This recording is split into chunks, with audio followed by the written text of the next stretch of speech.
Alright, let's go over the pans and utensils that we're going to need today. We're going to need a frying pan or a saute pan. We're going to be cooking our shrimp in this at the end, but we're also going to be using it when we fry up our green pepper. We're going to have a small saucepan. We're going to be making a vegetable base, and then to that we're going to be adding our shrimp shells to make our puree for our tomato and green pepper.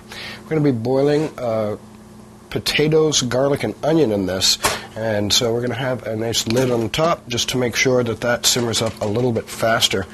We're also going to be cooking our reduced sauce that we made with our stock and our green peppers and our tomatoes here in this pan. So we're going to be needing 3 pans, a large, a medium, and a small, 1 lid, and a saute or frying pan. We're going to be pureeing 2 different things here. We're going to be pureeing the potatoes, onions, and garlic in coconut milk, and then later on, when we reduce our tomatoes and green pepper, we're going to be using this again. We're going to have a small container, and that's what we're going to put our shrimp shells in before we go ahead and boil them up.